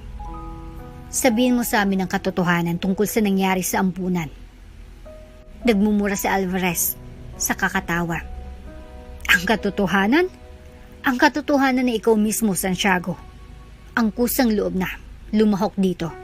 Pinirmahan mo ang mga papeles. Tinanggap ang mga tseke. At iniwasan ng mga bata, huwag mong gawing parang bayani ka ngayon. Hinapit ni Javi ang mga kamao habang nakikinig. Ang galit ay dumarating. Kaya ang ibig mong sabihin, lahat ito ay dahil lang sa pera? Siyempre, sabi ni Alvarez habang ngumingiti ng may pang-aasar. Pero wala namang problema si Santiago noon, di ba? Nakakatawa kung paano nagiging desperado ang mga tao dahil sa kalungkutan. Ang mga salita ni Alvarez ay tumama sa kalooban ni Javi. Ngunit siya ba'y nagsasabi ng buong katotohanan? At kung si Mr. Santiago nga'y kasabwat, magagawa pa ba niyang tunay na magbago? Habang tumitindi ang tensyon, napagtanto ni Javi na ang landas patungo sa katotohanan ay mas madudugo kaysa sa inaasahan niya. Bumilis ang paghinga ni Javi habang umiikot sa kanyang isipan ang mga salita ni Alvarez sa marangyang opisina. Humarap siya kay Mr. Santiago, ang mga matay puno ng tanong, naghihintay ng paliwanag. Totoo ba yan? Tanong ni Javi. Ang tinig ay nanginginig na puno ng galit at hindi makapaniwalang reaksyon. Talaga bang ganyan ka ka-in love? Bumagsak ang mabalikat ni Mr. Santiago. Nawawala ng maskara ng kontrol. Hindi ko ito tatanggihin, Javi. Pinirmahan ko ang mga papeles. Ako ang nagdesisyon. Pero hindi lang ito tungkol sa kasakiman. Tungkol ito sa takot. Takot na mabigo. Takot na mawala ng lahat ng pinaghirapan ko. Takot? Sumabog si Javi. Ang tinig ay tumataas. Pinayagan mong sirain ng isang ampunan. At ang buhay ng mga inosenteng bata dahil lang sa takot. Hindi takot yan, kundi makasarili. Tumawa si Alvarez. Mula sa likod ng mesa, malinaw na ine-enjoy ang tensyon. Hindi siya nagkakamali, Santiago. Hindi ka talaga para sa ganitong klaseng trabaho. Laging mahina kapag moralidad na ang usapan. Tama na, sagot ni Mr. Santiago. Ang tinig ay nagsimulang magbatahimik. Masaya ka na ba na pinagmamasdan mo kami magdusa, Alvarez? Pero hindi ako dito para magpasaya sa'yo. Alam natin pareho na mas masahol pang ginawa mo kaysa sa ginawa ko. Napawi ang ngisi ni Alvarez sa unang pagkakataon. Mag-ingat ka, Santiago. Nasa delikadong lugar ka. Anong ibig niyang sabihin? Na mas masahol pa? Tanong ni Javi, ang mga matay tumuto kay Alvarez. Humilig si Alvarez pabalik sa upuan. Muling lumabas ang mapanok sumiti. Gusto mo ba talagang malaman? O baka gusto mo lang magpanggap na moral na hukom tulad ng lolo mo? Sabihin mo. Utos ni Javi, ang mga kamuhay nakakuyom. Nagbuntong hininga si Alvarez ng malakas. Sige, kung gusto mong malaman, si Santiago ay isang maliit na bahagi lang ng buong plano. Ang tunay na plano ay akin at ng ilan pang mga pagpapalit ng ampunan sa detention center ay hindi lang kumita. Ito ay isang estratehiya. Hindi basta-basta ang mga batang napunta roon. Pinili namin sila. Parang nagdilim ang paningin ni Javi. Pinili? Anong ibig mong sabihin? Mga koneksyon, anak. Sagot ni Alvarez kasabay ng isang baling ng balikat. May mga batang ipinasa sa mga foster system na konektado sa amin. Ang iba, well, sabihin na lang natin, ang kanilang malas ay naging oportunidad para sa ibang tao. Inabuso niyo ang mga bata para kumita. Ang disgustong tinig ni Javi ay halos magpunit ng kanyang lalamunan. Paano kayong naging ganun kalupit? Dahil walang pusong mundo. Malamig na sagot ni Alvarez. At alam yan ni Santiago. Kahit nagkukunwari siyang hindi. Hindi ko alam. Sabi ni Mr. Santiago. Ang tinig ay maluha-luha. Hindi ko alam yan. Akala ko simpleng transaction lang. Ibentang lupa. Tapos sila nang mag-aalaga. Hindi ko alam na ang mga batang yun pala ang tinarget nila. Huwag mong sabihin na hindi mo alam o ayaw mo lang malaman. Wika ni Alvarez. Ang tono ay puno ng pang-uuyam. Wala na itong kwento ngayon. Di ba? Tiningnan ni Javi ang lolo niya. Ang lalaking hindi pa niya ganap na kilala. Nakita niyang pagkakasala sa mga mata ni Mr. Santiago. Pero hindi sapat ang pagkakasala. May mga epekto ang mga aksyon. At ang mga epektong iyon ay sumira sa mabuhay ng mga tao. Huwag mo akalaing tapos na ito. Sabi ni Javi, muling humarap kay Alvarez. Wala akong pakialam kung gaano ka ka-powerful. Itatama namin ito. Tumawa si Alvarez. Good luck, kid. Akala mo ba madali akong pabagsakin? Ang mga katulad ko, hindi bumabagsak. Tumatangkad kami. Habang palapas ng opisina ni Alvarez si Javi at Mr. Santiago, ang kanilang katahimikan ay mabigat. Ang biyahe pabalik sa syudad ay puno ng tensyon. Ang mapagbubunyag ay parang nagpapabigat sa kanilang mga puso. Nag-vibrate ang cellphone ni Javi. Gumugulo ang katahimikan. Tumingin siya sa screen at nakita ang isang hindi kilalang numero. Hello. Sagot ni Javi. May kabang tanong. Si Javi ba ito? Tanong ng boses ng isang babae. Oh, Sino to? Leia ang pangalan ko. Isa ako sa mga bata mula sa ampunan. Matagal na akong naghahanap ng isang taong handang pagbagsakin si Alvarez. At ang mga grupo niya, sa tingin ko, ikaw ang hinahanap ko. Tumalo ng puso ni Javi. Paano mo ako nahanap? May mga paraan ako. Sagot ni Leia. Nakita kita at si Santiago na umalis mula sa opisina ni Alvarez. Kung gusto mo malaman ng buong kwento at magkaroon ng paraan para lumaban, pakipagkita ka sa akin mamaya. Gabi nang magkita si Javi at si Mr. Santiago kay Leia sa isang tahimik na coffee shop sa labas ng syudad. Si Leia nasa huling bahagi ng 20s. May matalim na mata at may determinadong hitsura habang nagsasalita siya. Ang kwento niya ay unti-unting nagpapakita ng nakakatakot na katotohanan sa likod ng mga plano ni Alvarez. Hindi lang kumita si Alvarez mula sa detention center. Sabi ni Leia, ang tinig ay steady kahit puno ng sakit. Ginamit niya itong harapan para sa mga illegal na adoption at human trafficking. Ang mga batang dumaan sa sistemang iyon ay binibenta sa pinakamataas na magbabayad. Parang nauuntog ang sikmura ni Javi. Paano natin siya matitigil? Lumapit si Leia, ang ekspresyon ay matatag. Matagal ko nang kinukolekta ang mga ebidensya, mga pangalan, mga transaksyon, lahat. Pero kailangan ko ng isang tao sa loob, isang tao na may access sa network ni Alvarez. Tumingin siya kay Mr. Santiago. Diyan ka papasok. Ikaw may mga koneksyon. Ikaw may alam. Handa ka bang ilagay lahat ng panganib para pabagsakin siya? Nag-atubili si Mr. Santiago, ang mukha ay namutla.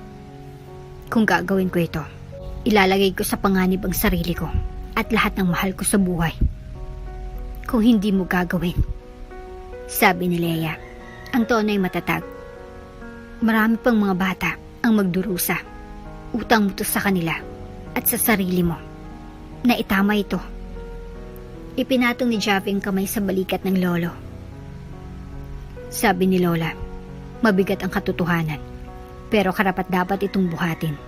Itong pagkakataon mong gawin ang tamang bagay. Huminga ng malalim si Mr. Santiago. Ang kanyang desisyon ay naging matibay. Gagawin ko ito. Ano mang mangyari, tutulungan kong pabagsakin si Alvarez.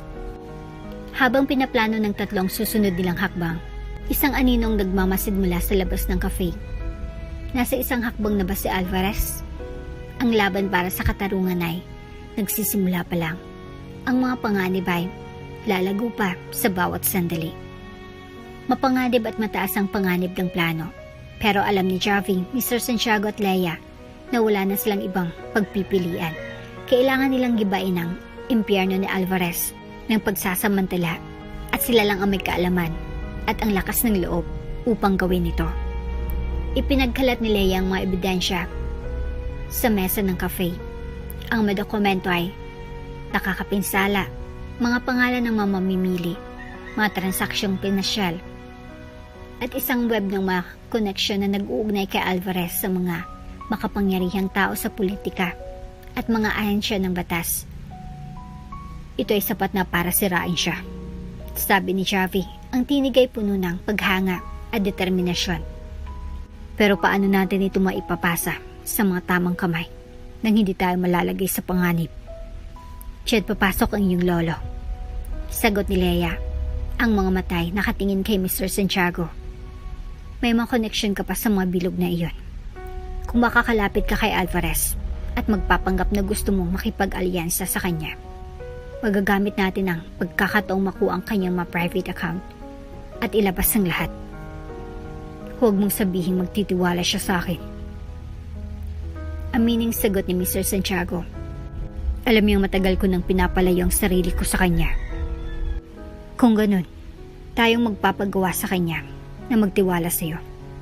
Sagot ni Leia. Ang tono ay hindi mapagpapatalo. Magpapanggap tayo ng isang bagay na magpapakita na nagbago ang puso mo.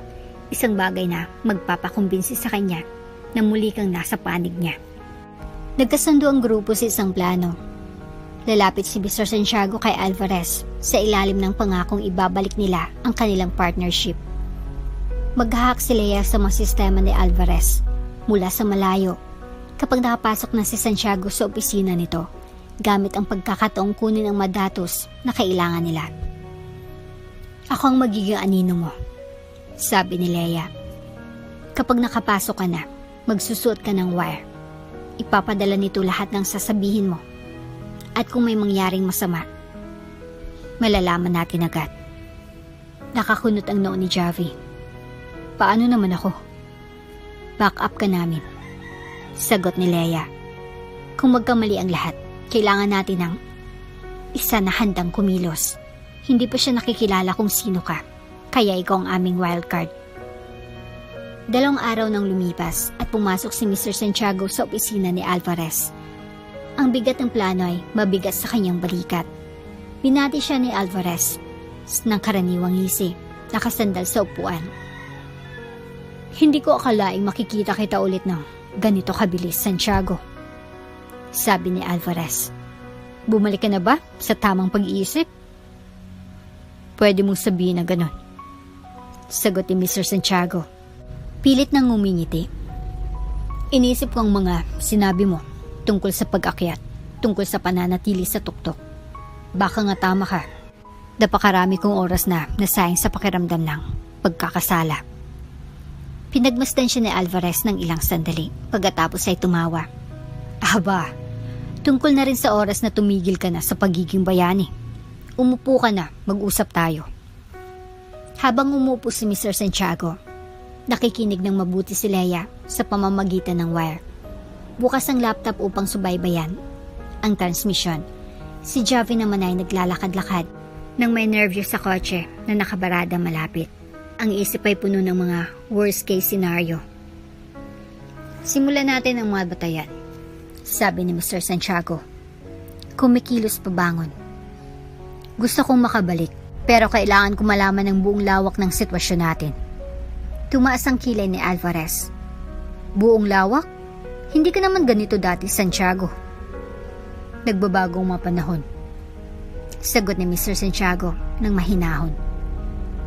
Kung magkukumpleto ako, kailangan ko malaman ang lahat. Walang sorpresa. Tumawa si Alvarez. Okay lang. Ito ang tunay na operasyon. Mga pangalan, mga bayad, mga transfer. Mas malaki ito kaysa sa lahat ng ginawa natin dati. Narinig ang boses ni Leia sa earpiece ni Santiago. Patagilid pa siya. Halos tapos na ako. Nagsalita si Santiago. Nagpapakita ng interes. Imposible. Hindi ko akalaing ganito kalaki ang expansion ninyo. Expansion yan ng laro, sagot ni Alvarez nang may pagpapakita ng kayabangan. Pero alam mo na yan, hindi ba? Biglang nagbago ang ekspresyon ni Alvarez. Humilig siya pabalik sa upuan. Ang mga matay tumitig kay Mr. Santiago. Alam mo, Santiago, matagal na akong nasa industriya na ito. Kaya't alam ko kung kailan may niloloko akong tao. Nagyelo si Santiago. Ang puso ay mabilis na tumibok. Anong ibig mong sabihin? Muling bumulong si Alvarez ng isang malamig na ngisi. Akala mo ba, hindi ko alam ang mga maliliit mong kaibigan? Siyang babae, siyang lalaki. Matagal na silang nag-i-inspeksyon. Akala mo ba hindi ko malalaman? Narinig ni Leia ang boses na puno ng mangangailangan mula sa earpiece. Alam niya. Santiago, lumabas ka na. Bago makasagot si Santiago, pinindot ni Alvarez ang isang button sa ilalim ng mesa at narinig ang tunog ng pinto ng opisina na nalak ang metal na click. Nagkamali ka.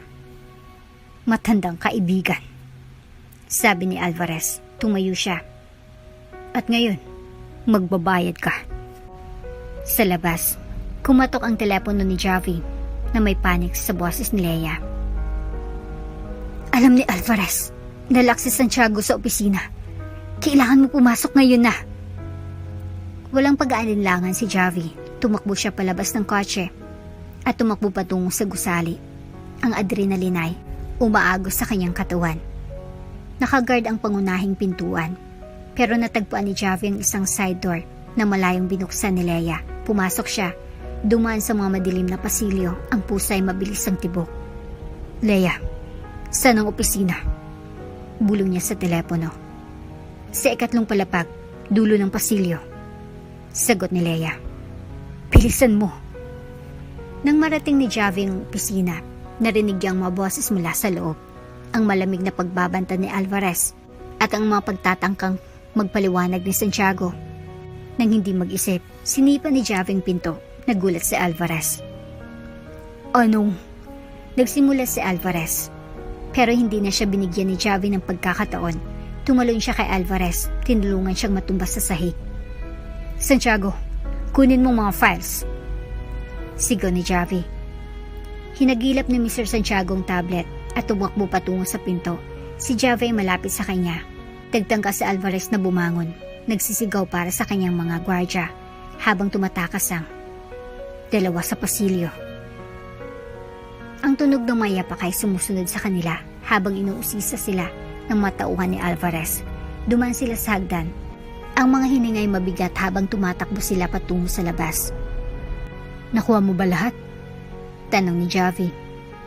Oo, sagot ni Santiago, hawak ang tablet. Pero hindi pa tayo ligtas. Nang marating nilang unang palapag, nakatambad ang exit. Ba't ganun din ang isang grupo ng mga armado ng gwardya, naipit sa pagitan ng panganib at pagtakbo. Niisip ni Javi na wala silang malinaw na paraan palabas. Makakalabas kaya sila ng buhay? O nahulog sila sa mga patibunang kapangyarihan ni Alvarez? Ang susunod nilang hakbang ay magdidikta ng kanilang kapalaran at ng kapalaran ng bawat batang pinagsasamantala ni Alvarez. Nakatayo si Javi at Mr. Santiago na parang tinatapakan ng takot sa paanan ng hagdan. Ang mga gwardya ay nagharang sa kanilang daraanan patungo sa kalayaan. Ang tablet, ang tanging ebidensya nila laban kay Alvarez, ay parang isang lifeline na dumadaan mula sa kanilang mga kamay. Ang mga gwardya ay unti-unting lumalapit. Ang mayapak nila ay bumabalik sa makitid na pasilyo. Ibigay mo ng tablet. Isang gwardyang suminghal. At baka patawarin ka pa ni Alvarez. Tumingin si Javi kay Mr. Santiago. Ang pangay, nagigipit. Hindi natin ibibigay ito sa kanila. Tumango si Mr. Santiago. Maigpit na hawak ang tablet. Makakahanap tayo ng ibang paraan. Bago pa makalapit ang mga gwardya, isang malakas na tunog ng pagkrasyang umalingongo mula sa likuran nila. Ang pinto sa dulo ng pasilyo ay biglang bumukas at si Leia ay lumabas. Hawak ang isang improbisadong armas, isang bakal na tubo na tiyak ay kinuha niya mula sa labas. Luhod! Sigaw niya. Nagbagsak si Javi at Santiago habang binangga ni Leia ang tubo ng may kakaibang lakas na nagkalat sa mga gwardya. Ang elementang sorpresa ay nagbigay sa kanila ng ilang mahalagang segundo na agad na hinawakan ni Javi ang braso ni Santiago. Tayo na, ngayon na. Ang tatlo ay mabilis na tumakbo patungo sa exit. Ang mabaga nila ay sumasabog habang ang masigaw ng mga gwardya ay unti-unting humina. Sa labas, pinangunahan sila ni Leia patungo sa isang hindi markadong sasakyan na nakaparada sa isang kalye. Sakay na! Sigaw niya habang sumusuong siya sa driver's seat. Bago pa magsara ang mga pinto ng sasakyan, binilisan ni Leia ang pagtakbo ng kotse. Tumulak ang sasakyan palabas ng parke. Sa rearview mirror nakita ni Javi ang mga tauhan ni Alvarez na nagsisipaglabas mula sa gusali, pero huli na upang pigilan sila. Sa unang pagkakataon, sa ilang oras, nakahinga ng maluwag si Javi. Grabe yun, sabi niya. Ang boses ay nanginginig. Leia, paano mo? Sabihin na lang nating matagal ko nang pinapantayan sa Alvarez. Sagot ni Leia. Ang tingin ay nakatutok sa kalsada. At natutunan ko na rin kung paano gumawa ng pagtakas. Pagbalik sa isang safe house na ihinanda ni Leia, nagtipon ng grupo sa paligid ng tablet. Pinagana ito ni Santiago at nagsimula si Leia na i-decrypt ang mga file na ipinakita sa kanya ni Alvarez. Ang madatos ay mas nakakapinsala kaysa sa kanilang inaasahan. Mga pangalan ng mga kilalang opisyal, mga financial records, at pati na rin mga footage ng surveillance ng mga transaksyon na kaugnay ng operasyon sa human trafficking. Ito na. Sabi ni Leia, ang boses ay steady, kahit na mabigat ang kanilang natuklasan. Ito ang lahat ng kailangan natin upang pabagsakin sa Alvarez. Pero paano natin ito gagawin? Tanong ni Javi. May connection siya sa lahat ng dato. Kung ibibigay natin ito sa maling tao, maglalaho lang ito. Tumango si Leia. Kaya nga kailangan natin gawin ito ng publiko. Walang mga backdoors deals, walang pribadong investigasyon. Ipagbigay alam natin ito sa press. Kinabukasan, nakipag-ugnayan si Leia sa isang pinagkakatiwalaang investigative journalist na kilala sa pagpapahayag ng mga kaso ng korporasyon. Matapos may ingat na suriin ng mga ebidensya, pumayag ang journalist na i-publish ang kwento. Sa loob lamang ng ilang oras, kumalat ang balita tulad ng wildfire, mga headlines sa front page, mga breaking news segments, at mga social media posts na lahat ay nagbibigay ng pansin sa imperyo ng pagsasamantala ni Alvarez. Ang galit ng publiko ay agarang naramdaman. Nagkaprotesta sa labas ng mga opisina ni Alvarez, humihingi ng katarungan para sa mga biktima. Ang mga ahensya ng batas na ngayon ay lubos na pinapressure ay nagsimulang magsagawa ng mga raid sa mga ari-arian at kunin ang mga assets na konektado sa operasyon. Hindi nagtagal, nagsimula na mag-crumble ang impyerno ni Alvarez. Ang matinding ebidensya ay nag-iwan sa kanya ng walang silbing paggalaw at iniwan siya ng kanyang mga makapangyarihang kaalyado upang iligtas ang kanilang mga sarili. Inaresto siya sa loob ng ilang araw at naharap siya sa maraming kaso ng human trafficking, korupsyon at pandaraya. Pinanood ni Javi ang mga balita mula sa safe house. Ang puso niya ay puno ng halong ginhawa at pride. Nagtagumpay tayo, sabi niya ng mahina. Nagawa natin talaga. Ngumiti si Leia, ngunit nanatiling malungkot ang kanyang ekspresyon. Hindi pa tapos. Kailangan pa ng tulong ng mga biktima at marami pang kailangang ayusin. Sa mga sumunod na buwan, buong puso si Mr. Santiago na nagdoon sa muling pagtatayo ng ampunan.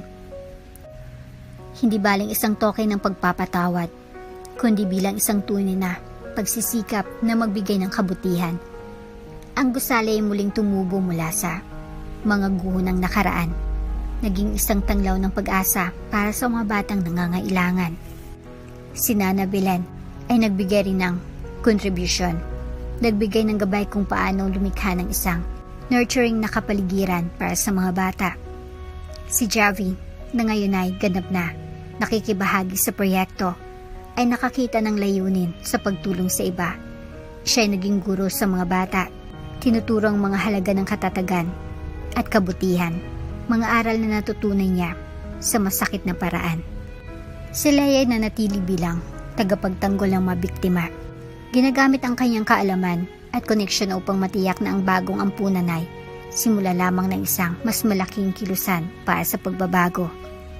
Isang araw ng tag-init, si Javi ay nakatayo sa bagong playground ng ampunan. Pinapanood ang mga bata na naglalaro at nagtatawanan. Dumaan si Mr. Santiago, ang mukhay may mga bakas ng mga pagsubok ngunit puno ng kapayapaan. Utang ko sa iyong buhay ko, Javi, sabi ni Santiago, at pati ang kaluluwa ko. Kung hindi dahil sa iyo, baka hindi ko pa rin naharap ang katotohanan. Tumingin si Javi sa kanya, isang maliit na ngiti ang sumilay sa kanyang mukha. Dahil sa mga bata, sa mga taong nasaktan mo at sa sarili mo. Pero masaya akong nandito tayo ngayon. Sa malapit, si Nana Belen ay nag-aalaga ng hardin na kanyang itinanim sa pintuan ng ampunan. Ang mga kamay ay nagdadala ng buhay. Tumingin siya at kumaway kay Javi at Santiago. Ang ekspresyon niya ay puno ng tahimik na pagmamataas. Ang grand reopening ng ampunan ay nakapag-akit ng maraming tao. Kabilang ng ilan sa mga bata na dati ay nanirahan doon. Nakatayo si Leia sa tabi ni Javi at Santiago.